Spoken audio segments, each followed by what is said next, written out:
새벽 3시 고장난 히터에서 튄 불길이 순식간에 잡동사니에 옮겨 붙었습니다. 엄마, 살려주세요. 막내딸의 울부짖음이 문 너머로 들려왔습니다. 결국 아이는 팔과 어깨에 큰 화상을 입어 평생 지울 수 없는 상처를 남겼습니다. 그 순간 남편은 병원 복도에서 두 손으로 머리를 감싸쥐고 바닥에 무릎을 꿇었습니다. 얼굴은 그을음으로 얼룩졌고 목이 터져라 울부짖었습니다. 내가 결국 우리 딸을 불구로 만들었구나. 제발, 제발 나를 다시 묶어두어라. 나를 다시 정신병원에 가두어라. 내가 곁에 있으면 또 모두를 망칠 뿐이다. 나는 더 이상 아버지가 아니다. 가족 곁에 설 자격조차 없어. 30년 동안 억울하다고만 외치던 사람에게서 처음 본 진짜 참회의 눈물이었습니다. 안녕하세요. 저는 전북 전주시에 사는 박희애라고 합니다. 오늘은 제 가족을 송두리째 집어삼킨 병, 그리고 그 끝에 찾아온 비극을 고백하려 합니다. 그 병은 집안의 문을 열 때마다 제 숨부터 막히게 했습니다. 집문을 열면 곰팡이가 낀 신문지, 썩은 음식물, 오래 씻지 않은 옷가지 냄새가 뒤엉켜 코끝을 찔렀습니다. 처음에는 코를 막고 들어갔지만 이제는 그마저 포기했습니다. 발을 한 걸음 디딜 때마다 바스락, 뜨드득 소리가 났습니다.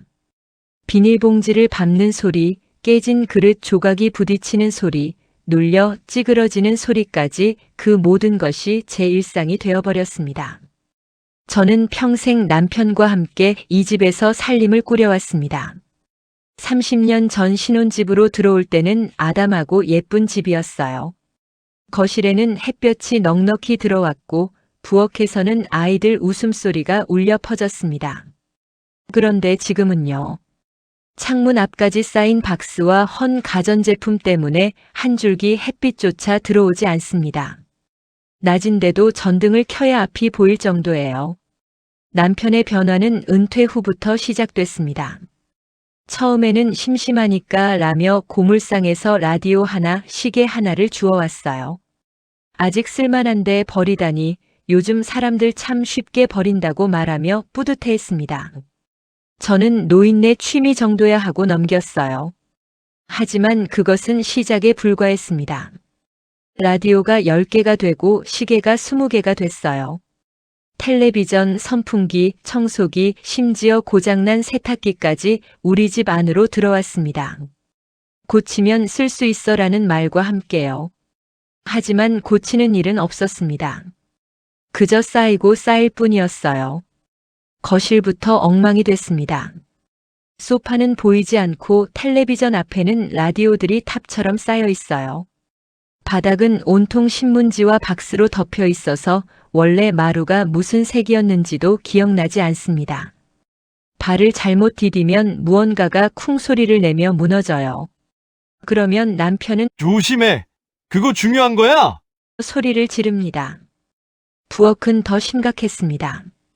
싱크대 위에는 녹슨 냄비들이 산처럼 쌓여 있고 식탁은 온갖 부품들로 가득해요.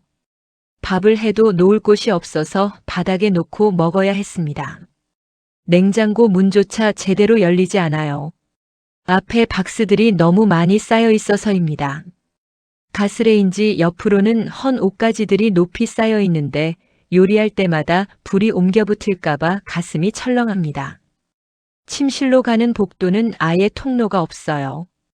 옆으로 몸을 비틀며 간신히 지나가야 합니다. 벽에 기대면 먼지가 떨어지고 발밑에서는 뭔가 튀어나온 것들이 발목을 핥힙니다. 침실마저 반쯤은 물건으로 점령당했어요. 옷장은 열 수 없고 침대 절반에도 잡동사니가 올라가 있어서 저희는 구석진 한쪽에 몸을 웅크리고 잡니다. 세탁기는 고장 났는데 고치지도 않으면서 그 위에 또 다른 물건들을 올려놨어요. 빨래는 손으로 해야 하는데 말릴 곳도 없습니다. 어디든 무언가가 걸려 있거나 쌓여 있으니까요. 화장실 가는 것도 힘들어요. 어둠 속에서 이것저것 피해 가다 보면 발가락이 어딘가에 부딪혀 아파요. 창문은 모두 막혔습니다. 헌 TV 박스들과 에어컨 실외기, 고장난 선풍기들이 창틀까지 차곡차곡 쌓여 있어요. 환기도 안 되니 집 안 공기는 답답하고 눅눅합니다. 여름에는 찜통 같고 겨울에는 곰팡이 냄새가 더욱 심해져요. 밤에 잠들려 하면 이상한 소리들이 들립니다. 뭔가 굴러다니는 소리, 무너지는 소리, 바람에 비닐이 날리는 소리예요. 혹시 불이라도 나면 어떡하나 싶어 잠이 오지 않습니다. 뉴스에서 본 적이 있어요. 쓰레기가 쌓인 집에서 불이 나서 갇혀 죽은 노인 이야기를요. 그때는 남의 일인 줄 알았는데 이제는 저희 얘기가 될 수도 있다는 생각에 온몸이 떨립니다. 여보, 이제 그만 좀 해요. 사람이 어떻게 이런 곳에서 살아요? 제가 울며 말해도 남편은 고개를 젓습니다.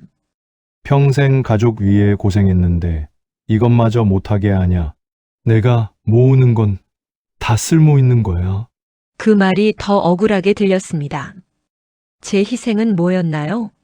저는 이 집에서 밥하고 빨래하고 청소하면서 살았는데 이제는 그 모든 게 불가능해졌어요.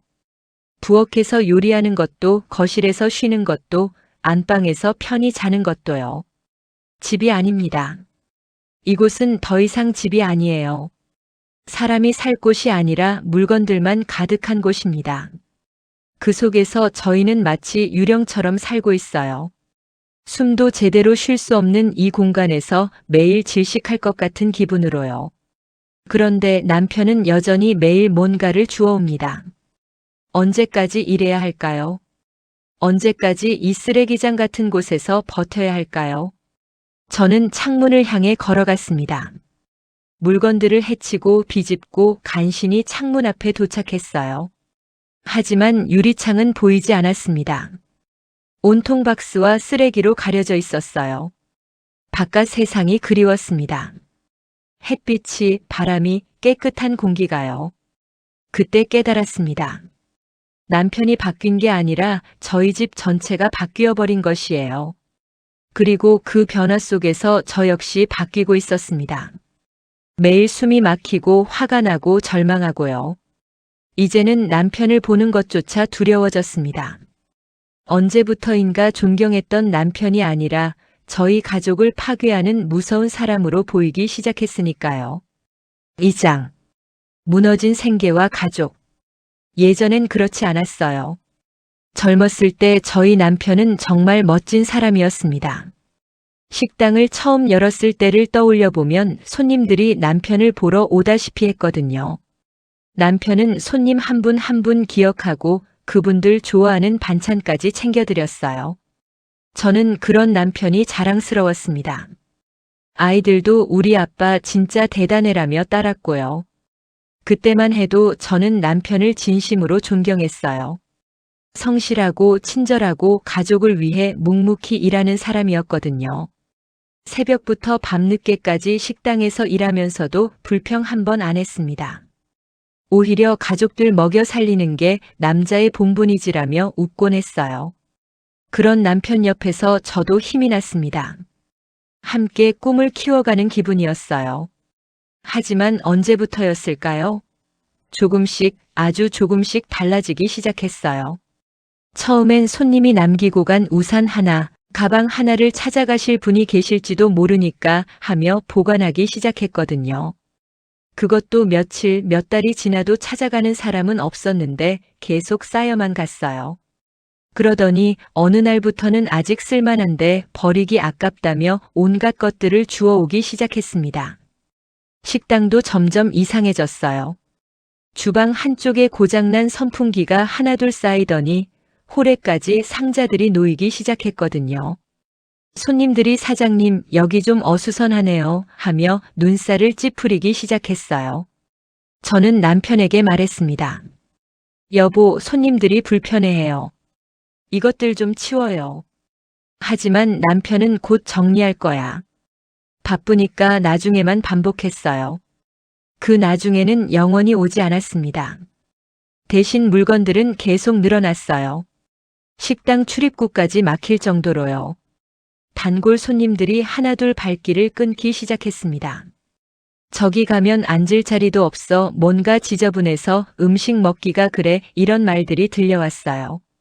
20년 동안 정성껏 키워온 우리 식당이 무너져 가고 있었습니다. 그때부터 저는 남편이 무서워지기 시작했어요. 예전에 다정하고 합리적이던 사람이 아니라 뭘 말해도 통하지 않는 사람이 된 것 같았거든요. 손님들이 다 떠나가고 있어요. 제가 울면서 말해도 손님들이 무슨 상관이야. 내 식당인데 내가 어떻게 하든 상관없잖아라고 대답하는 남편. 그 순간 가슴이 철렁했어요. 이 사람이 정말 우리 가족을 위하는 사람이 맞나? 싶었거든요. 결국 그 일이 터졌습니다. 건물주가 찾아와서 이런 식으로 장사하시면 계약 연장 못 해드립니다라고 통보한 거예요. 20년 동안 한 번도 밀린 적 없던 임대료, 한 달도 늦어본 적 없던 성실한 세입자였는데도 말이에요. 그때 큰아들이 달려왔습니다. 아버지, 도대체 뭐 하시는 거예요? 우리 가족이 어떻게 살라고요? 장남은 평소에 참을성이 많은 아이였는데 그날은 정말 화가 나 있었어요. 목소리도 떨리고 있었고요. 엄마, 이젠 우리가 결정을 해야 해요. 더 미루면 다 죽습니다. 아버지가 정신을 못 차리시니까 우리라도 뭔가 해야죠. 둘째는 다른 반응이었어요. 사실 둘째는 몇 달 전부터 집에 잘 들어오지 않았거든요. 가끔 들어와도 금세 나가버리고요. 그날도 형이 전화해서 억지로 온 거였어요. 치우면 뭐해? 또 주워오는데 난 도망칠 거야. 둘째는 이렇게 말하면서도 눈에는 눈물이 고여 있었어요. 무책임해 보이려고 하지만 사실은 어떻게 해야 할지 몰라서 도망치고 싶은 거였어요. 저는 그 마음을 너무 잘 알겠더라고요. 저도 매일 도망치고 싶었거든요. 막내딸이 제일 힘들어했어요. 철이 일찍 들어서 오빠들과 아버지 사이에서 중재하려고 애썼거든요. 오빠들, 그래도 아빠잖아. 우리가 이해해줘야지. 하면서도 아빠, 오빠들 말도 맞아요. 이렇게 살 수는 없어요. 하며 양쪽 다 달래려고 했어요. 그러다가 결국 울음을 터뜨렸습니다. 나는 누구 편도 못 들어. 그런데 왜 내가 다 끌어안아야 해? 나도 힘들어. 25살 딸아이가 온 가족의 짐을 혼자 지려고 하다가 무너진 거예요. 그 모습을 보니까 정말 가슴이 찢어질 것 같았어요. 남편은 그런 아이들을 보면서도 여전히 너희들이 나를 이해하지 못한다고만 했어요.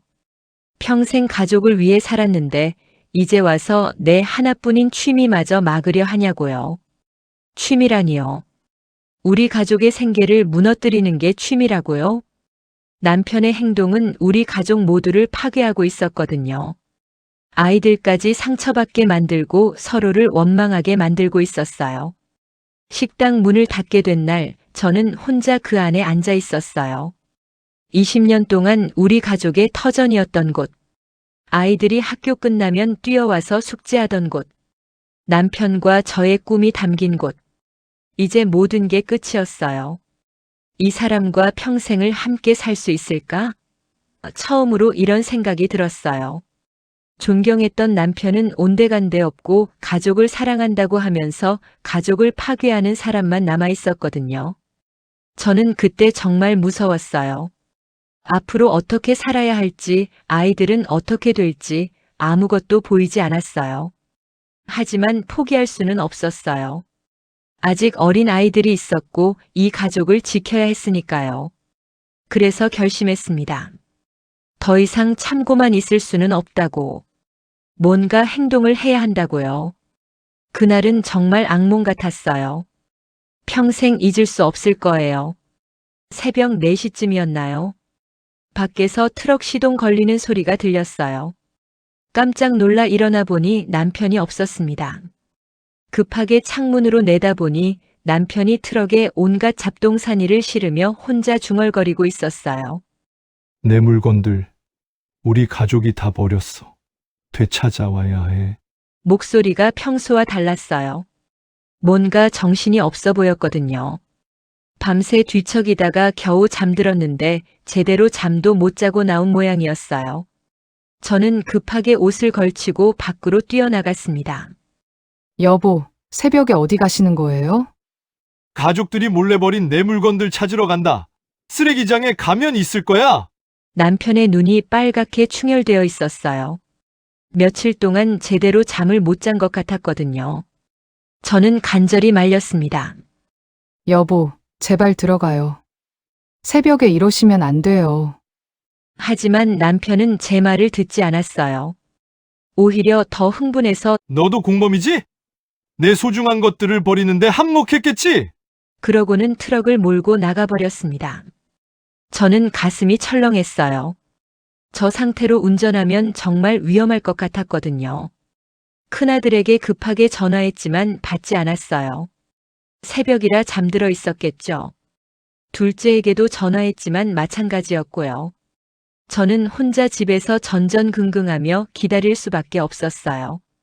1시간쯤 지났을까요? 경찰서에서 전화가 왔어요.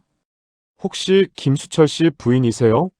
남편분이 교통사고를 내셨는데요. 온몸이 떨렸어요. 다행히 크게 다치지는 않았다고 했지만 역주행을 하다가 다른 차와 부딪혔다는 거예요. 상대방도 경상이었지만 남편이 현장에서 계속 이상한 말을 하며 소리를 지른다고 했어요.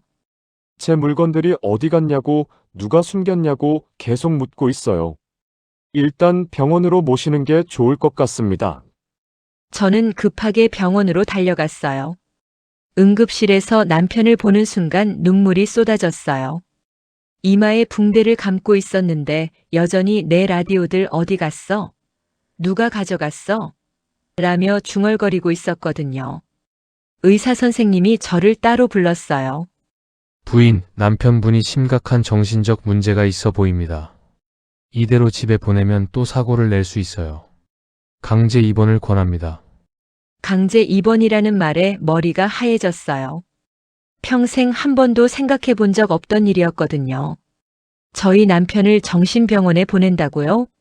하지만 의사 말이 맞았어요. 이대로 놔두면 정말 큰일 날 것 같았어요. 가족 동의서에 서명해 주세요. 동의서를 받는 순간 손이 떨렸어요. 펜을 잡을 수가 없었어요. 30년을 함께 산 남편을 제 손으로 정신병원에 보내는 거잖아요. 어떻게 이런 일이 벌어진 건지 도무지 믿을 수가 없었어요. 그때 아이들이 도착했어요. 제 전화를 받고 급하게 온 거였죠. 엄마, 아버지 어떻게 된 거예요? 큰아들이 상황을 듣더니 침묵했어요. 둘째는 결국 이런 일까지라며 고개를 떨었고요. 막내딸은 아버지를 보더니 눈물을 흘렸어요. 엄마가 결정하세요. 저희는 엄마 뜻을 따를게요. 결국 저 혼자 결정해야 했어요. 떨리는 손으로 동의서에 서명했습니다. 그 순간 정말 세상이 무너지는 것 같았어요. 이번 수속을 밟는 동안 남편은 계속 이상한 말을 했어요. 내 물건들 찾아야 해. 그 시계는 아직 고칠 수 있어. 라디오도 소리 나와. 간호사들이 남편을 병실로 데려가려 하자 갑자기 저항하기 시작했어요. 싫어! 집에 가야 해! 내 물건들이 걱정돼! 남편을 침대에 눕히려는데 팔다리를 휘저으며 반항했어요. 결국 간호사들이 남편의 손목과 발목을 침대에 묶어야 했어요. 그 순간이 제일 끔찍했어요. 남편의 손목을 벨트로 묶는데 핏줄이 불끈불끈 튀어나와 있었어요. 얼굴은 새빨갛게 달아올라 있고 목소리는 쉬어가면서도 계속 소리를 질렀어요. 배신자들! 가족이라면서 날 버리는 거야? 배신자들! 그 외마디가 병실 천장을 울렸어요. 저는 그 순간 숨조차 쉴 수 없었어요. 가슴이 터질 것 같았거든요. 남편의 눈에서 눈물이 흘러내렸어요. 분노만 있는 게 아니라 슬픔과 배신감이 가득했어요. 마치 세상에서 가장 소중한 사람들에게 버림받았다는 눈빛이었어요. 저는 그 모습을 보면서 너무 복잡한 마음이었어요. 한편으로는 이제야 안전해졌다는 안도감이 있었거든요. 더 이상 집에서 쓰레기를 주워오지 않을 거고 위험한 운전도 하지 않을 거니까요. 아이들도 아버지 눈치 보며 살지 않아도 되고요. 하지만 동시에 엄청난 죄책감이 몰려왔어요. 내가 정말 옳은 일을 한 걸까? 남편을 구한 걸까? 아니면 버린 걸까? 이런 생각이 계속 머리를 맴돌았어요. 집으로 돌아오는 길에 아이들이 말했어요. 엄마, 이게 맞아요. 더 늦으면 정말 큰일 날 뻔했어요. 하지만 저는 확신이 서지 않았어요. 30년을 함께 산 남편을 제 손으로 정신병원에 보낸 거잖아요. 아무리 그 사람이 이상해졌다고 해도 한때는 저를 사랑했고 아이들을 위해 열심히 일했던 사람인데요. 그 밤 집은 너무 조용했어요. 그동안 남편이 밤늦게 물건 정리하는 소리, 라디오 틀어놓고 듣는 소리가 시끄러웠는데 갑자기 고요해지니까 더 무서웠어요. 저는 잠들 수가 없었어요. 남편이 병원 침대에 묶여서 어떤 기분일까 생각하니까 마음이 아팠거든요. 동시에 이제야 숨을 쉴 수 있겠다는 안도감도 들었고요. 이런 상반된 감정 때문에 정말 괴로웠어요. 내가 남편을 사랑하는 걸까, 미워하는 걸까? 내가 한 일이 옳은 걸까, 잘못된 걸까? 이런 질문들이 밤새 저를 괴롭혔어요. 답은 나오지 않았지만요. 다음 날 아침 처음으로 부엌에서 조용히 보리차를 마셨어요. 그동안은 부엌에 물건이 너무 많아서 제대로 앉아본 적도 없었거든요. 이상하게도 그 순간 눈물이 났어요. 슬픔과 안도감이 뒤섞인 복잡한 눈물이었어요. 남편이 없는 집은 조용했어요. 하지만 그 조용함이 평화로운 건 아니었습니다. 오히려 더 무거운 침묵이 저희를 짓눌렀어요. 마치 태풍이 지나간 후 남은 잔해들을 바라보는 기분이었거든요. 큰아들은 그 다음 날부터 식당 정리를 시작했어요. 20년 동안 쌓인 추억들과 아버지가 모아온 쓸모없는 것들을 하나씩 치우기 시작한 거예요. 저는 그 모습을 보면서 마음이 아팠어요. 이제 막 결혼해서 신혼살림을 꾸려야 할 나이에 아버지가 망쳐놓은 뒤처리를 혼자서 하고 있었거든요. 큰아들이 내쉬는 한숨 소리가 계속 들렸어요. 고장난 라디오를 들어 올리다가 한숨, 먼지 쌓인 상자를 옮기다가 또 한숨. 그러다가 어깨가 점점 무너져 내리는 게 보였어요. 마치 세상의 모든 짐을 혼자 지고 있는 것 같았습니다. 엄마, 이걸 언제 다 치우죠? 건물주는 이번 달 안에 비우라고 하는데. 큰아들의 목소리에는 깊은 체념이 묻어 있었어요. 나는 내가 잘못한 것도 아닌데 왜 이런 걸 해야 하지? 라는 억울함이 느껴졌거든요. 하지만 그 아이는 불평 한 번 제대로 하지 않았어요. 그저 묵묵히 아버지의 잘못을 수습하고 있었습니다. 엄마, 이제 엄마는 제가 챙겨드릴게요.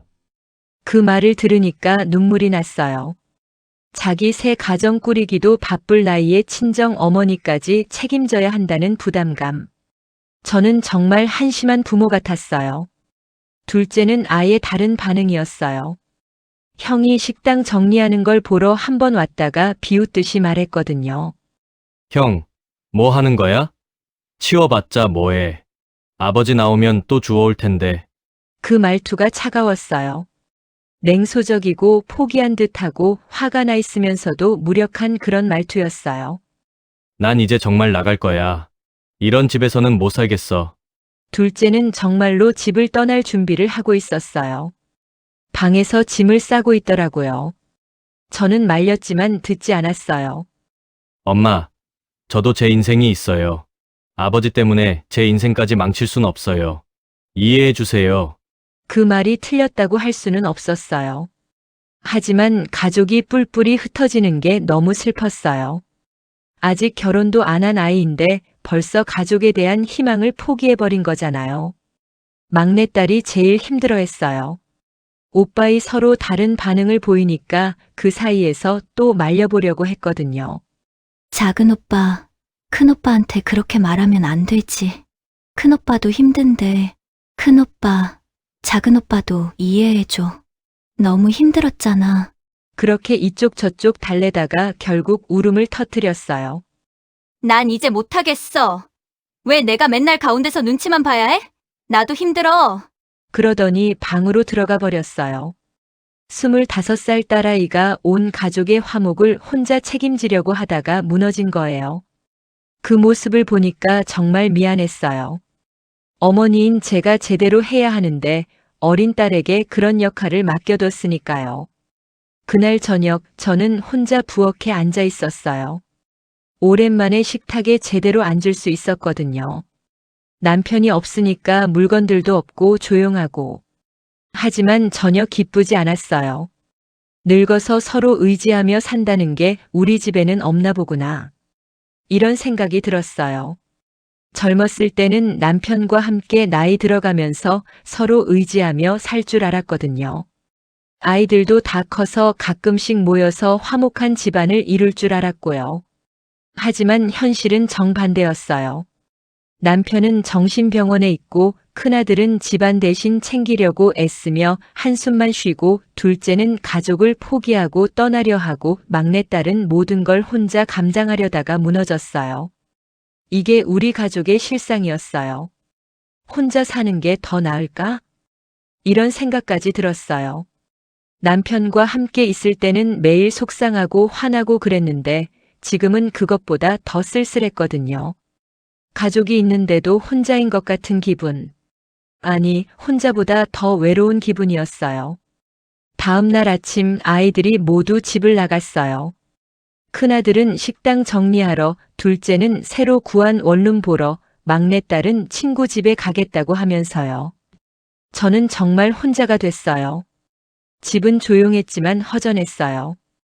그동안 물건 때문에 답답했는데 막상 없어지니까 너무 횡했어요. 무엇보다 가족들이 서로 등을 돌리고 있다는 게 제일 서글펐어요. 내가 남편을 입원시킨 게 옳은 일이었을까? 이런 의문이 또 들었어요.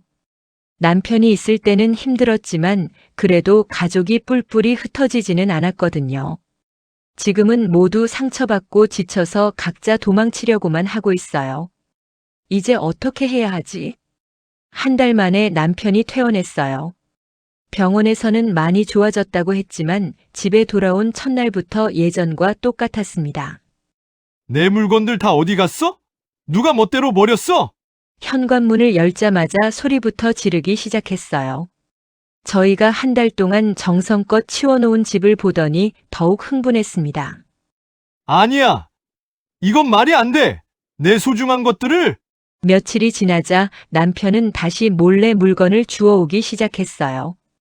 이번에는 더 조심스럽게 저희 모르게 숨기면서요. 창고에, 화장실에, 안방 구석구석에 감춰두기 시작했어요.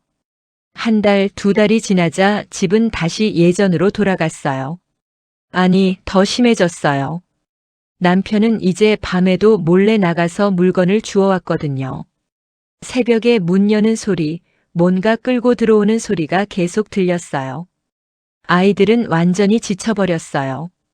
큰아들은 이제 정말 끝이다라며 체념했고 둘째는 아예 집에 들어오지 않기 시작했어요. 막내딸 윤경이만 여전히 아버지를 말려보려고 애썼지만 그 아이도 점점 힘들어했어요. 겨울이 왔어요.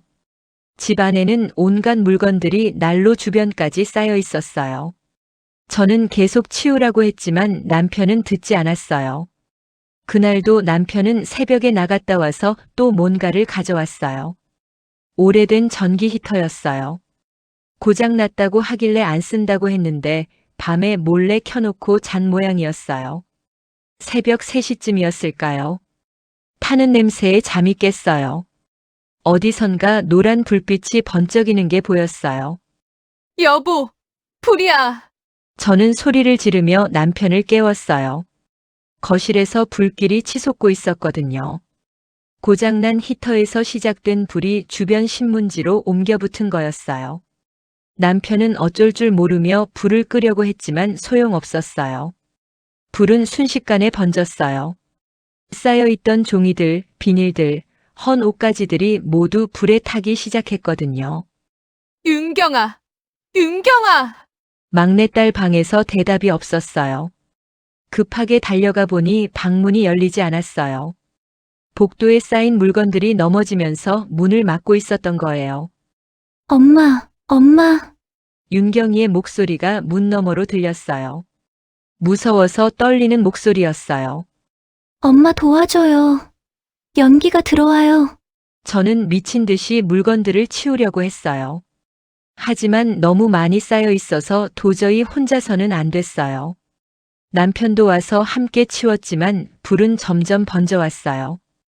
윤경아, 조금만 기다려. 엄마가 구해줄게. 드디어 문이 열렸어요. 하지만 그 순간 복도 천장에서 타고 있던 뭔가가 떨어졌어요. 윤경이가 나오려는 순간이었어요. 엄마, 윤경이가 손을 뻗으며 저에게 달려왔어요. 하지만 떨어진 불덩어리가 그 아이 팔에 떨어졌어요. 윤경이의 비명소리가 온 집안을 울렸어요. 저는 급하게 윤경이를 부축해 밖으로 뛰어나갔어요. 지금 생각해보면 그런 힘이 어디서 나왔는지. 나와서 정신을 차려보니 딸 아이 팔과 어깨에 화상을 심하게 입었었어요.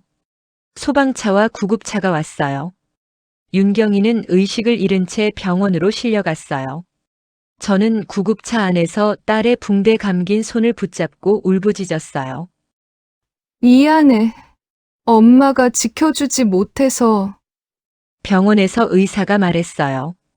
다행히 생명에는 지장 없지만 이도 화상이라 흉터가 남을 수도 있다고요. 25살 처녀인 딸아이 팔에 평생 지울 수 없는 상처가 생긴 거예요. 중환자실 앞 복도에서 남편이 무릎을 꿇고 있었어요. 얼굴에는 그을음이 묻어 있고 눈은 빨갛게 부어 있었어요. 내가 우리 딸을 이렇게 만들었구나. 남편의 목소리가 떨렸어요. 처음 보는 모습이었어요. 억울하다고 소리 지르는 게 아니라 진짜 뉘우치는 모습이었거든요. 날 다시 묶어두어라. 제발 다시는 이런 짓 못하게 해다오. 남편이 바닥에 머리를 박으며 울기 시작했어요. 30년 동안 본 적 없는 눈물이었어요. 억울함이 아니라 진짜 후회와 참회의 눈물이었어요. 내가 병이구나. 내가 정말 병이었구나. 우리 가족을 이렇게 만든 게 다 내 탓이야. 그 순간 큰아들과 둘째도 병원에 도착했어요. 연락받고 급하게 온 거였죠. 아버지가 바닥에 엎드려 우는 모습을 보더니 아이들도 울기 시작했어요. 아버지, 큰아들이 아버지 어깨에 손을 올렸어요. 그동안 얼마나 원망했는데 이렇게 무너진 아버지를 보니까 화도 잊혀지는 것 같았어요. 둘째도 옆에 앉으며 말했어요. 아버지 윤경이는 괜찮을 거예요. 의사가 생명에는 지장 없다고 했어요. 하지만 남편은 계속 울었어요. 내가 미쳤었구나. 정말 미쳤었어. 가족보다 쓰레기가 더 소중했구나. 저도 참을 수 없어서 남편 옆에 앉았어요. 그리고 처음으로 남편의 등을 토닥여줬어요. 이제라도 깨달았으니까 다행이에요. 말도 원망도 필요 없었어요. 그 순간에는 그냥 함께 우는 것밖에 할 수 없었어요. 30년 동안 쌓였던 원망, 분노, 실망들이 눈물과 함께 조금씩 씻겨 내려가는 것 같았어요. 윤경이가 깨어났을 때 저희는 모두 병실에 있었어요. 딸아이가 붕대 감긴 팔을 보더니 눈물을 흘렸어요. 아빠, 윤경이가 아버지를 불렀어요. 남편은 딸 곁으로 가서 조심스럽게 손을 잡았어요. 아빠가 잘못했다. 정말 잘못했어. 평생 용서 못 받아도 괜찮으니까 아빠를 다시 병원에 보내다오. 윤경이가 고개를 끄덕였어요. 아빠, 제대로 치료받고 돌아와요. 기다릴게요. 그날 밤 남편은 스스로 정신과에 입원하겠다고 했어요. 이번에는 억지로가 아니라 본인이 원해서요. 이번엔 정말 고치고 올게. 가족들에게 다시는 이런 고통 주지 않겠어. 병원으로 가는 차 안에서 남편이 말했어요. 고마워. 끝까지 포기하지 않아줘서. 저는 대답 대신 고개만 끄덕였어요. 이제야 진짜 시작이라는 생각이 들었거든요. 며칠 후 저희는 윤경이 병실에서 함께 밥을 먹었어요. 아직 아버지는 없었지만 오랜만에 가족이 한자리에 모였어요. 불에 탄 집 대신 병실이었지만 마음만큼은 따뜻했어요. 다시 시작해요, 우리. 큰아들이 말했어요. 이번엔 정말로 둘째도 고개를 끄덕였어요. 완벽하지는 않았어요. 윤경이 팔에 상처도 남아있고 집도 다시 지어야 하고 남편의 치료도 오래 걸릴 것 같았어요. 하지만 우리는 함께였어요. 처음으로 진짜 마음이 모인 것 같았어요. 그날 밤 윤경이가 말했어요. 엄마, 상처는 남았지만 이제 희망이 생긴 것 같아요. 저는 눈물이 왈칵 쏟아질 뻔했지만 꾹 참으며 웃어 보였습니다. 늦었지만 이제야 우리 가족이 다시 시작되는 것 같았거든요. 하지만 동시에 마음 깊은 곳이 저릿하게 아팠습니다. 아이가 희망을 말하는데 저는 오히려 스스로에게 물었습니다. 왜 이렇게 늦게야 여기까지 왔을까? 조금만 더 일찍 붙잡았다면 어땠을까? 그날 불길 속에서 저는 분명히 깨달았습니다. 가족의 문제는 시간이 해결해주지 않더군요. 조금만 더 참자 언젠가는 괜찮아지겠지 하고 눈 감고 미루다 보면 상처는 쌓이고 결국 걷잡을 수 없는 일이 벌어집니다. 저희 가족이 그랬습니다. 오랫동안 외면하고 참은 끝이 불길이었고 아이의 몸에 평생 남을 상처였습니다. 저는 그 길을 다시 걷고 싶지 않습니다. 혹시 여러분도 가족 문제를 언젠가 나아지겠지 하며 넘기고 계시진 않나요? 오늘 제 이야기가 같은 아픔을 막는 작은 경고가 되었으면 합니다. 그리고 여러분은 어떻게 가족의 문제를 마주하고 계신지, 또 어떤 순간에 눈물을 흘리셨는지 댓글로 나눠주신다면 이 방송을 듣는 또 다른 분에게 큰 위로가 될 것입니다.